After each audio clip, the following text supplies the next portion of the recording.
Since Democrats have been quarantining for 2 years, they have no idea what's going on outside, no idea what real Americans are feeling. That's what happens when you stay inside afraid of crowds and check Twitter all day. So it took a pollster to break the news to them that everybody hates their woke nonsense, even Democrat voters, and they're about to get annihilated in November. So now the party's panicking. Joe Biden isn't respected. Brand new polling shows him at 37% approval.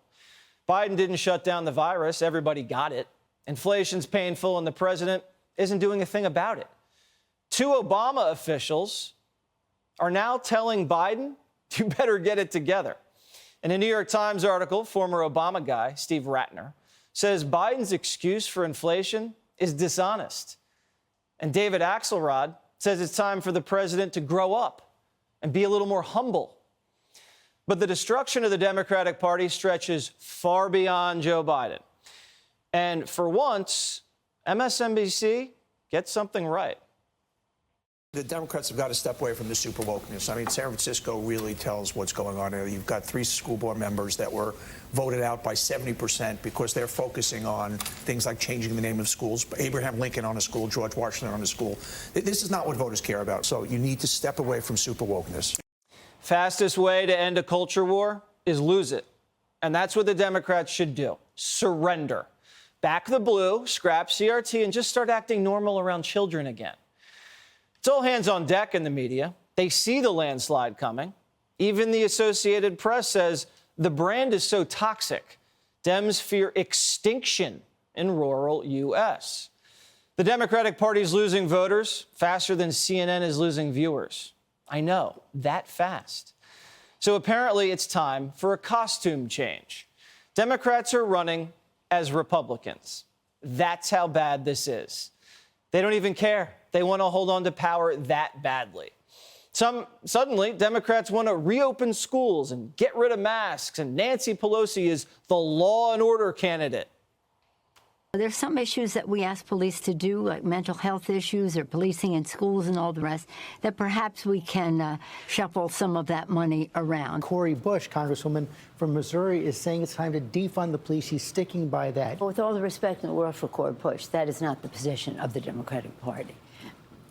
Community safety, to protect and defend in every way, is our oath of office.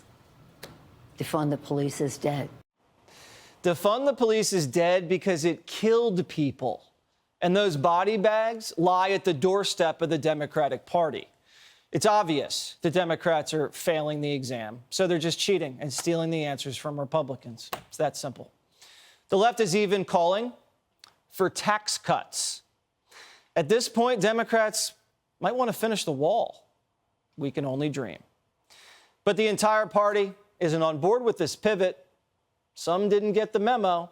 For example, some are blaming the wacky San Francisco school board recall on white supremacy, calling freedom a code word for racist. Yeah, freedom is racist, which means slavery isn't racist.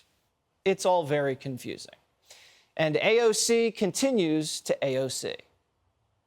We fought tooth and nail for the inclusion of undocumented people in relief packages, stimulus checks, FEMA assistance, and we've actually helped huge amounts of undocumented families in our district get federal relief that many others were trying to lock them out of. Welfare for illegals. I think I know what the memo said about that. So the question is, will the party be able to pull off this costume change in time for the midterms, or will the loudmouths on the left ruin it and get the party stuck in a woke quagmire? Joining me now to respond, Victor Davis Hanson, senior fellow at the Hoover Institution. The Democratic Party could be extinct, like the dinosaurs, potentially, VDH. I mean, is this even possible?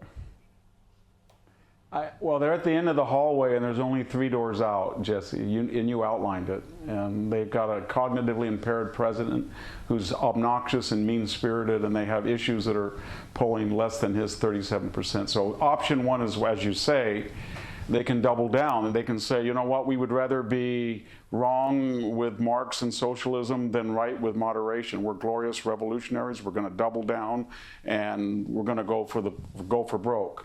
And then they can say, you know what, there's a door B, we can get dirty and mean.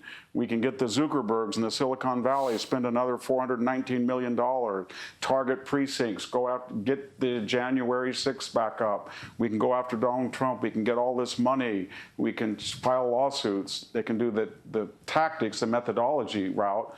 Or they can do as you say. They can do the Dick Morris 1995-96 remake of Bill Clinton. And suddenly we'll hear about night basketball and school uniforms, 100,000 police officers. But the problem with the third is that these people are not Democrats. They're revolutionaries. And what the rational, logical answer is sitting there for everybody to see doesn't mean they're going to take it.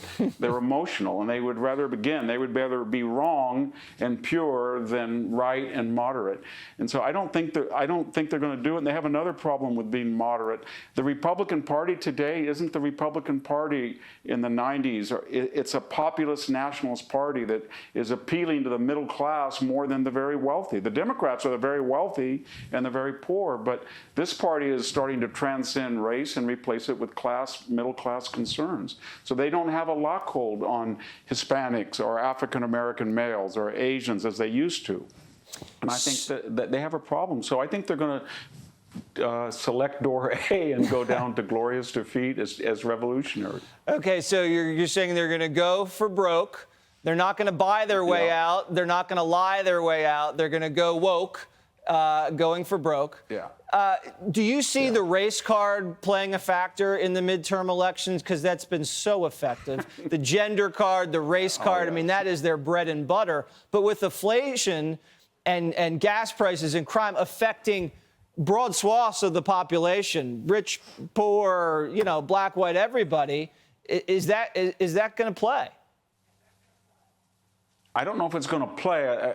I think they're going to lose whatever of the three alternatives they take, but it doesn't mean that they won't take the radical one. I think they would rather lose and be pure. So they're going to talk about racism, transgenderism, sexism, inequality, diversity, all the way down. And if they lose, they're going to say, you know what? We had a glorious 2 years of a progressive left-wing Congress.